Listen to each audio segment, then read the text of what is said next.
Hello, everyone. Hello, dear professors. My name is Quan Siyang, or you can call me Zui Siyang in my dialect.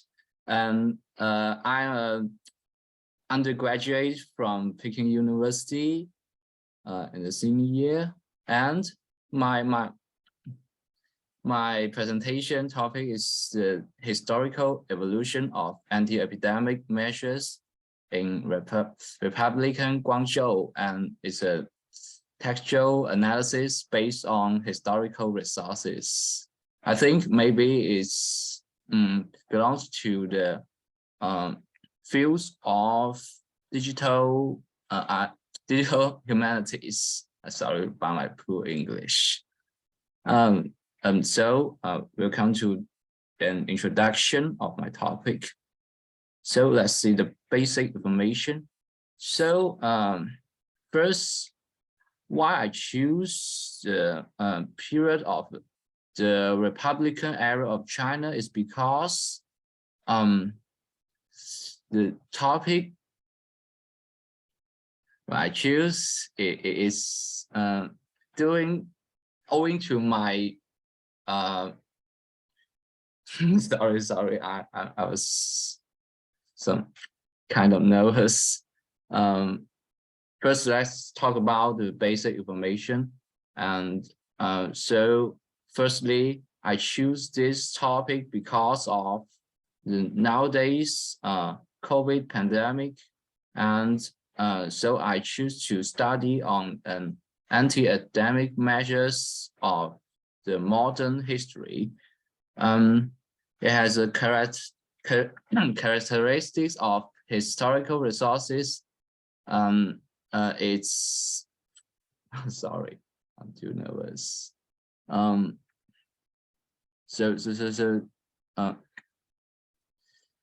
it comes to my topic, why I choose it and to study on the anti-epidemic measures is because firstly the contemporary needs. Firstly, the COVID-19 pandemic really influenced a lot, and nowadays increasing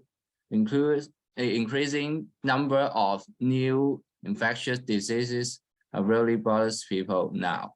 And why I choose the Republican era of the China is because it's the beginning of the systematic anti-epidemic practice in modern China, and it's the origin of China's modern public health system.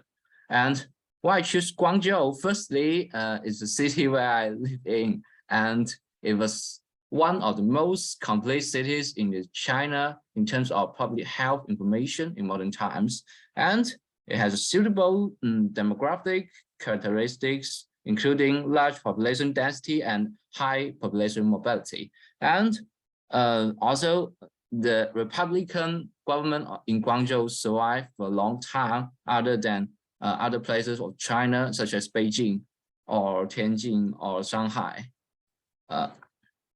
And background, when it comes to background, first I did a literature review using the site-based software to do a cluster analysis of research literature keywords related to the anti-epidemic measures in Republican Guangzhou. And I found that there are relatively more case studies and fewer systematic and comprehensive studies.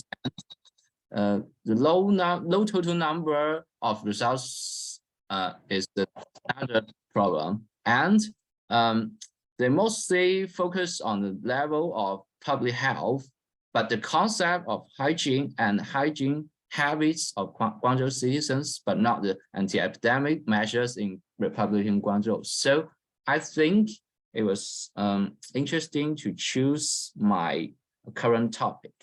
So next, I will introduce the basic methodology. And ground theory is a systematic methodology that has been largely applied to the qualitative research conducted by social scientists. So it's a basic process of the Guangzhou theory, and its nuclear section is the coding. After you study your coding, you can categorize them into different categories, and finally you will come to theme or concepts, and you will gain your conclusions owing to this process. And the social network analysis is another methodology. It is a process of investigating social structures through the use of networks and graph theory in the maybe mathematical field, and it's consisted of nodes or ties or edges of links to sum up the social grams and points and lines. And this SNA has four key terms: density, centrality, in degree, and out degree. And if you professors had the interest of these things, you can learn more about it, learn more about SNA after this presentation. And I also started to research on a new technique called multivariate time series similarity searching. And firstly, multivariate time series is a time series that several samples combined together, and it combines to a multivariate time series. So to compare the time series of that type, we should use some technique of maybe computer science, and it's several methods of doing that technique. And next is come to my scientific approach. So firstly, I will start up my search strategy, and then it comes to the process of data gathering. And when we get a raw data, we begin the process of data cleansing, and I used the technique of grounded theory to code it into the code datasets. And according to another official almanac statistics sorted by myself, and it will come to the multivariate time series similarity searching between the code datasets and the official almanac statistics.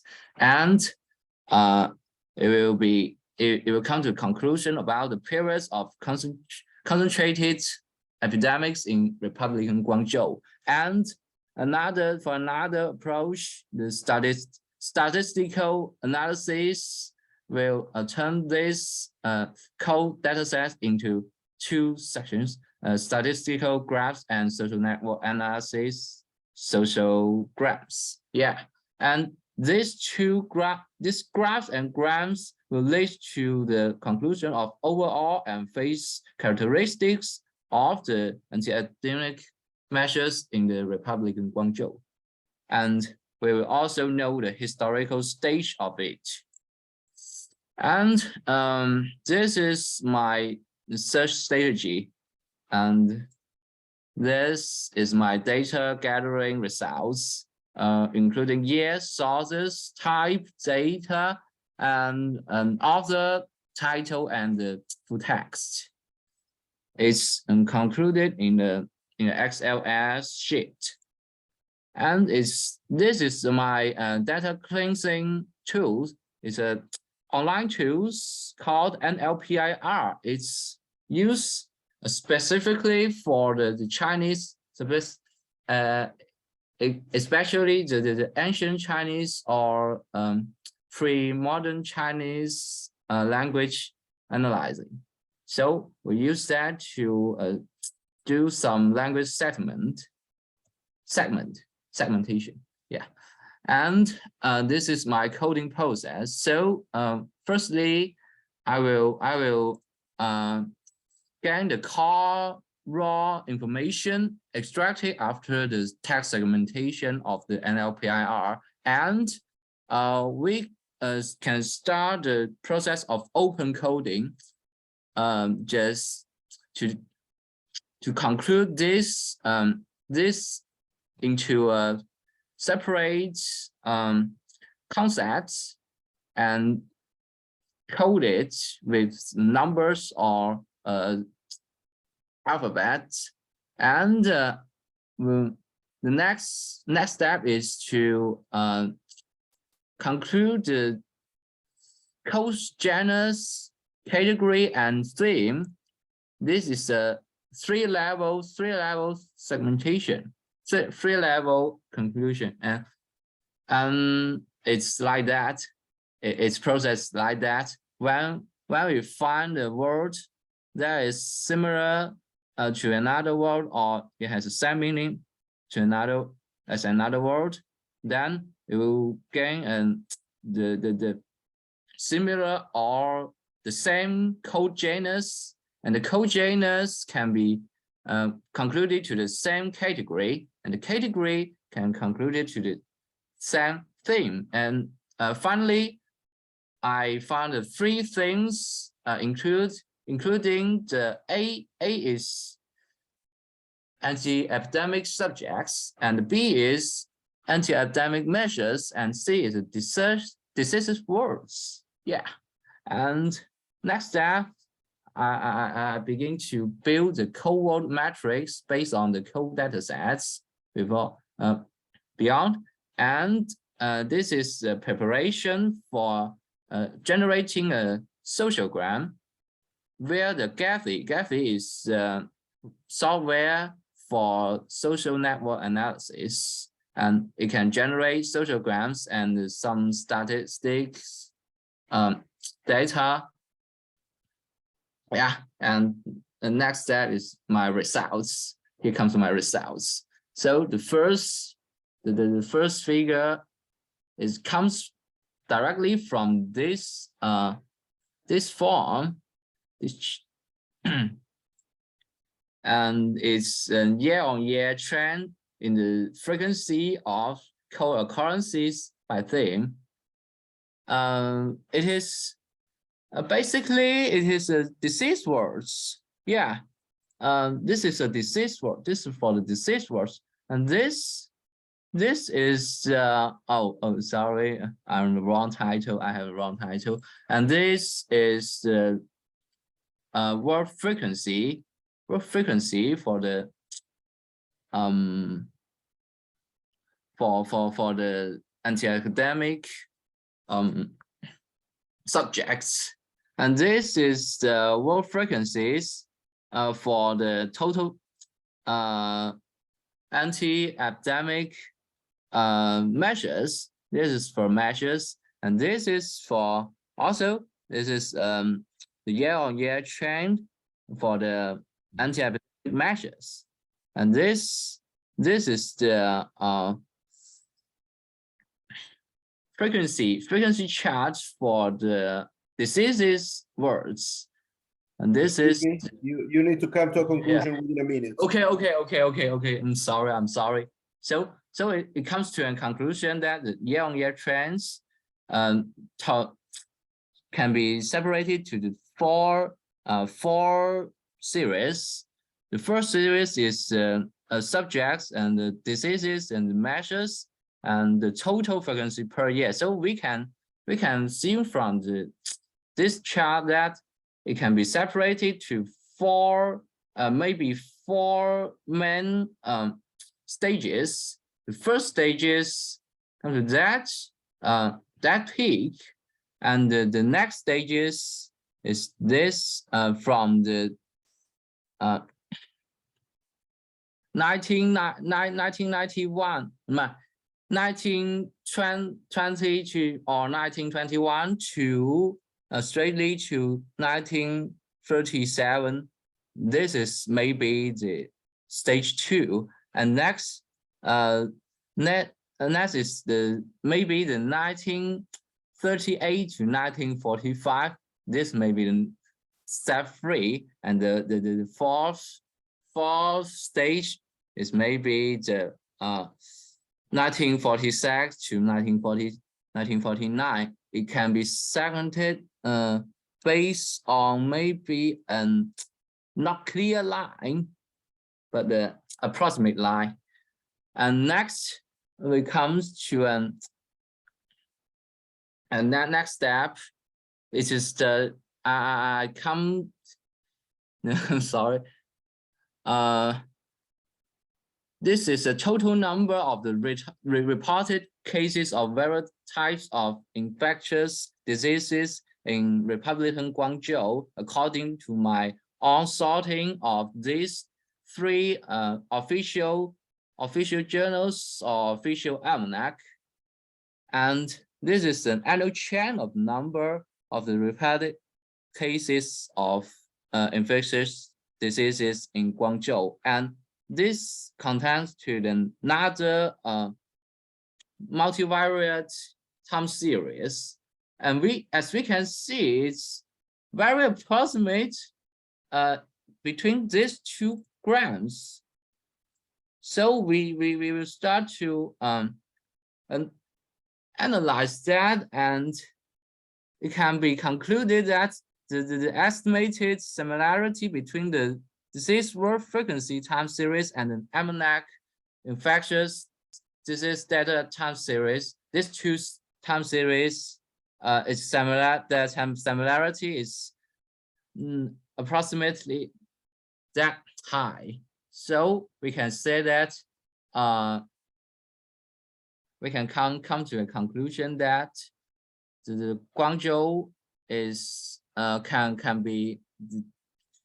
Guangzhou had 4 significant pandemics during the Republican period, and namely, the first is the plague epidemic in 1912 to the 1914, and the typhoid epidemic in 1927 to 1929, and next the cholera epidemic in 1932 to 1935, and the last, the smallpox epidemic in 1946 to 1948.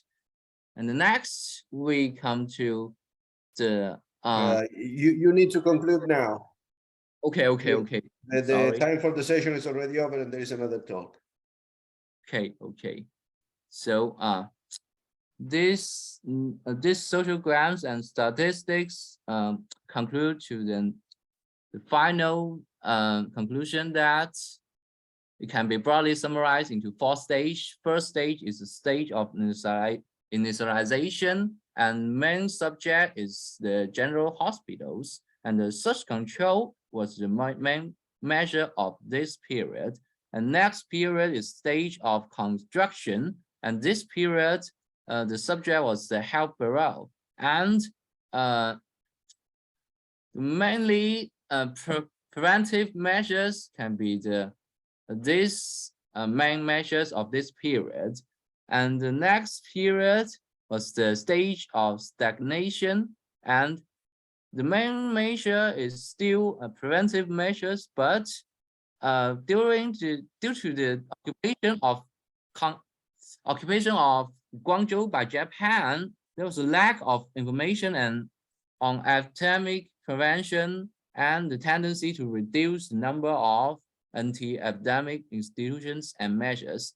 The last period was stage of difficult reconstruction, and during this period, the health bureau regained its role as a main subject, and the anti-epidemic institution and measures began to rebuild, and especially preventive measures developed. But however, they are still insufficient to recover the second stage. But on the whole, the stage of construction left more historical text for us to study.